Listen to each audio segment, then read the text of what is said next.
नमस्कार दोस्तों, जय माता दी। स्वागत है आपका अपने इस यूट्यूब चैनल पर। मैं आपकी एस्ट्रो संजना शर्मा। जी हाँ, लगने जा रहा है साल का सबसे बड़ा व पहला चंद्र ग्रहण 3 मार्च 2026 दिन मंगलवार को फागु माह के पूर्णिमा तिथि पर यह ग्रहण लगने जा रहा है, जिस दिन होलिका दहन होता है। लेकिन इस दिन लगने जा रहा है पहला चंद्र ग्रहण। आपको बता दें कि यह चंद्र ग्रहण सिंह राशि और मघा नक्षत्र में लगने वाला है। जब भी चंद्र ग्रहण लगता है तो हर एक व्यक्ति के ऊपर इसका अलग अलग असर दिखाई देता है, विश्व में प्रभाव पड़ता है। तो ऐसे में आपको किन किन बातों का ध्यान रखना चाहिए, कौन कौन सी गलती करने से बचना चाहिए, कौन सा लाभ आपको हो सकता है और आपको किनसे बचकर रहना चाहिए, इसके बारे में आज के इस वीडियो में हम बात करने वाले हैं।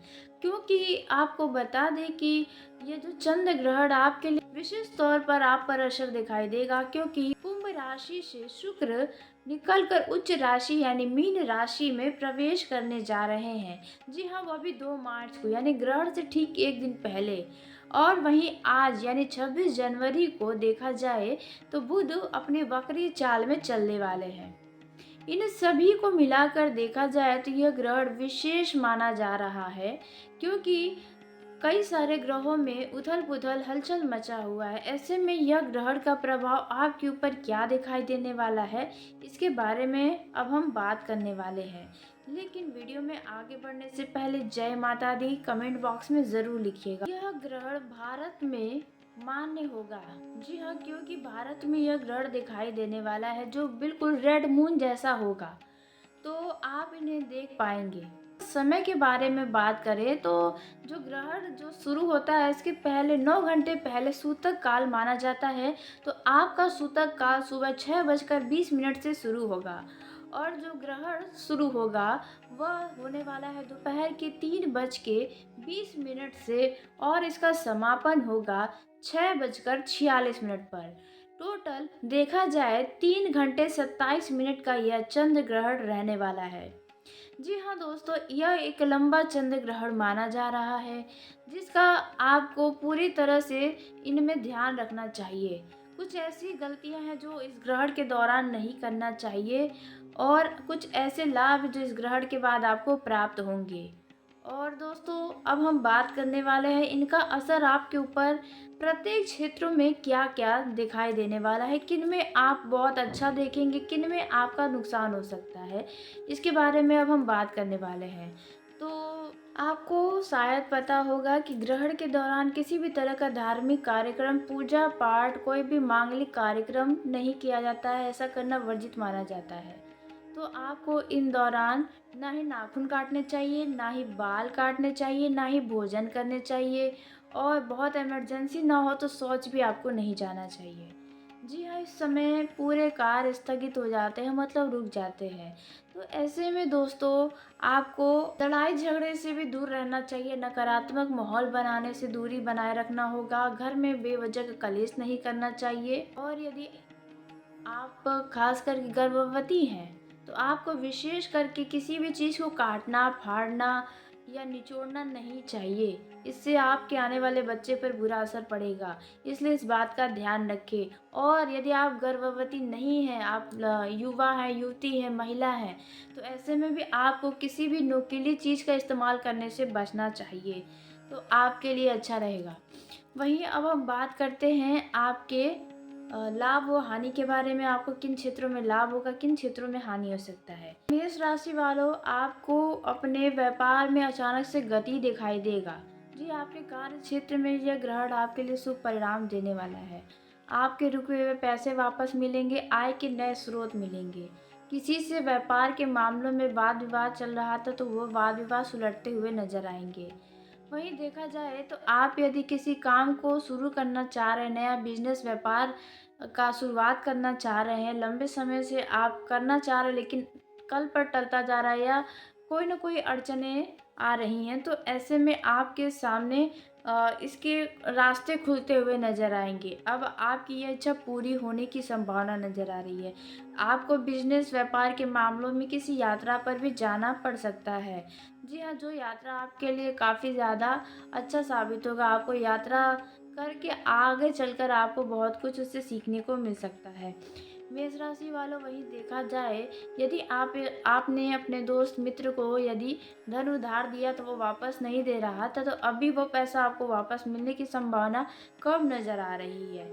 जी हाँ, वहीं कोई पुराने काम यदि बीच में अटक गए थे या आपने छोड़ दिया था किसी कारण, तो उनमें अचानक गति दिखाई देने वाला है। अचानक से शुरुआत हो सकती है, लेकिन ध्यान रखिए किसी भी काम में जल्दबाजी ना दिखाएं। जल्दबाजी में किया गया नुकसान आपको ही नुकसान दे सकता है, इसलिए इस बात का आपको ध्यान देना चाहिए। घर परिवार में भी देखें तो शांति रहेगी, घर का माहौल खुशनुमा रहेगा। यदि किसी से लड़ाई झगड़े चल रहे हैं तो वो लड़ाई झगड़े जल्द समाप्त होने की संभावना नजर आ रही है। संपत्ति या परिवार से जुड़ा किसी भी प्रकार का यदि आपको फैसला लेना पड़े तो जरा सोच समझ कर ले, लोगों की भावनाओं का भी ध्यान रखते हुए कोई फैसला ले। जल्दबाजी में लिया गया निर्णय आपके लिए बाद में पछतावा का कारण बन सकता है, इसलिए इस बात का ध्यान रखिए। घर परिवार के बच्चे इस दौरान आपको कुछ तंग करेंगे, जिसकी वजह से आपका मन थोड़ा परेशान हो जाएगा और ज़्यादा समय आप थोड़ा बाहर बिताने के बारे में भी सोच सकते हैं। आपका समय ज़्यादा बाहर ही जाएगा। मेष राशि वालों, वहीं देखा जाए, आप अपने परिवार वालों को बहुत ज़्यादा प्रेम करते हैं, उनकी ज़रूरतों का पूरा ध्यान रखते हैं, इसमें कोई दो राय नहीं। लेकिन आपके घर का कोई सदस्य आपके लिए शिकायतें कर सकता है। जी हाँ, मेष राशि वालों, आपने बिल्कुल सही सुना, लेकिन आपको इनसे दुखी बिल्कुल भी नहीं होना है। ध्यान दें, यदि आपके घर परिवार में कोई लड़ाई झगड़ा मतभेद चल रहा है तो उसे किसी बाहरी व्यक्ति को न बताएं, अन्यथा वो बाहरी व्यक्ति आपके विवाद को और ज़्यादा बढ़ा सकता है, बेवजह का आपके बारे में अफ़वाह फैला सकता है, जिसके कारण आपकी छवि तो खराब होगी, घर का माहौल और भी ज़्यादा बिगड़ सकता है। इसलिए इन बातों का आपको अवश्य ध्यान रखना चाहिए।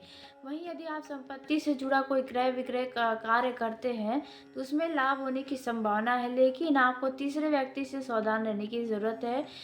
कोई आपका मित्र आपके बनते कार्य को बिगाड़ने का, कस्टमर को भड़काने का कार्य कर सकता है, तो आपको अपने कस्टमर पर पूरा ध्यान देने की ज़रूरत पड़ेगी, नहीं तो आपका बनता बनता कार्य भी बीच में अटक जाएगा या बेकार हो जाएगा। तो इस बात का आप ध्यान रखें।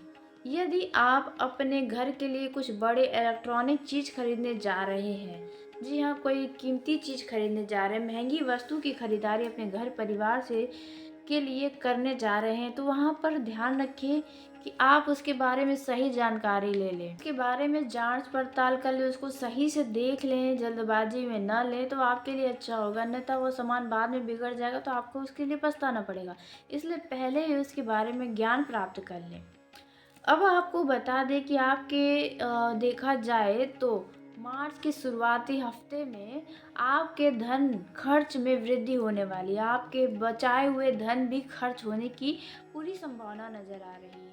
जी हाँ, यदि आपके घर में कोई बुजुर्ग है तो उनके सेहत का भी ध्यान रखें, क्योंकि इनके सेहत के कारण भी आपका कुछ धन खर्च हो सकता है। इसलिए आपको पैसे पर पूरा ध्यान रखना होगा। यदि कहीं से आपको लाभ के अवसर आए तो उसमें आलस्य न दिखाएं, पहले ही नकारात्मक बातें अपने दिमाग में ना बैठाएं। हो सकता है वहाँ से आपको बढ़िया धन लाभ हो जाए, या कुछ न कुछ तो आपको वहाँ से ज़रूर सीखने को मिलेगा। अब बात करते हैं लव लाइफ के लिए चंद्र ग्रहण कैसा रहने वाला है। तो लव लाइफ के दृष्टिकोण से देखें तो यह चंद्र ग्रहण आपके रिश्तों में कुछ टकराव ला सकता है। किसी छोटी सी बातों पर आपका वाद विवाद बड़ा रूप ले सकता है। जी हाँ, इसलिए कुछ बातों को आपको नज़रअंदाज करने की ज़रूरत पड़ेगी। आपके लव पार्टनर का कोई बात आपको चुभ सकता है, या आपकी कही बातें आपके लव पार्टनर को कुछ परेशान कर सकती है। तो कुल मिलाकर अगर एक शब्दों में कहा जाए तो आप अपने शब्दों पर नियंत्रण रखें। इस दौरान अपने लव लाइफ में माहौल अच्छा बनाने की कोशिशें करें, अपने भावनाओं को अपने शब्दों पर काबू रखने का प्रयास करें, तो आपका लव लाइफ बढ़िया हो जाएगा। यदि आप शादी विवाह करने के बारे में सोच रहे हैं तो मेरे हिसाब से ग्रहों की स्थिति को देखते हुए आपको थोड़ा और समय ले लेना चाहिए। जल्दबाजी में शादी विवाह का फैसला करने से बचें। इस दौरान आपका कोई गुप्त बात सामने आने का डर आपको सता सकता है, या कोई गुप्त लंबे समय से छुपी आ रही बातें लोगों के सामने आने की पूरी संभावना नजर आ रही है। जी हाँ, जहाँ पर आपकी छवि, आपका मन थोड़ा उदास हो सकता है, तो ध्यान रखिए अपने गुप्त बातों को और किसी लोगों से ना बताएं, नहीं तो वो बातें जल्दी ही खुलकर आ जाएंगी। वहीं देखा जाए इस दौरान आपके सेहत में भी कुछ उतार चढ़ाव रहेगा। यदि आपकी कुंडली में चंद्रमा कमजोर है तो आपको यदि एंजाइटी की समस्या है तो उभर सकती है, चिंताएं आपको हो सकती है। यदि कोई पुरानी समस्या, कोई बीमारी है तो वह दोबारा से उभर सकती है, यदि आपकी कुंडली में चंद्रमा वीक है तो ऐसे में आपको अपने सेहत का खास ख्याल रखने की भी ज़रूरत पड़ेगी। दवाइयाँ समय से लें, जो परहेज़ डॉक्टर ने आपको बताया वो परहेज़ अपनाएं और लापरवाही बिल्कुल भी ना दिखाएं, तो आपके लिए फ़ायदेमंद रहेगा, आपकी सेहत के लिए ही अच्छा रहेगा। अब बात करते हैं विद्यार्थियों के लिए। विद्यार्थियों के लिए यह समय बहुत स्ट्रेसफुल रहेगा। तनाव में काफ़ी ज़्यादा विद्यार्थी रहेंगे क्योंकि उन्हें आने वाली परीक्षाओं की चिंता सताएगी, और जिन लोगों की परीक्षा चल रही है उन्हें आने वाले परिणाम का चिंता सताएगा। जी हाँ, आपने बिल्कुल सही सुना।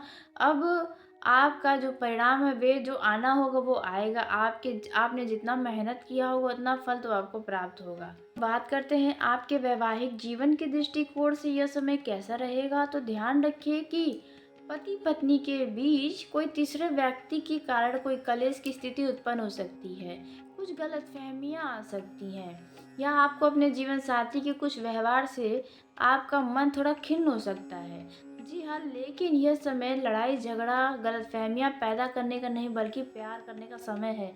जी हाँ, आपने बिल्कुल सही सुना। यदि आप किसी भी तरह का वाद विवाद में पड़ेंगे, किसी भी बात को बढ़ाएंगे तो वो बात बहुत ज़्यादा बढ़ सकता है। इससे आप दोनों का मन ही दुखी रहेगा और कुछ भी नहीं। और तीसरे व्यक्ति की बातों में आकर जीवन साथी से झगड़ा करने से बचें। अनावश्यक का विवाद आपके वैवाहिक जीवन में आए, यह अच्छी बात नहीं है। जी हाँ, आप अपनी खुशियों को भंग न होने दें किसी तीसरे व्यक्ति के कारण। तो चलिए मेष राशि वालों, आज के इस वीडियो को यहीं समाप्त करते हैं।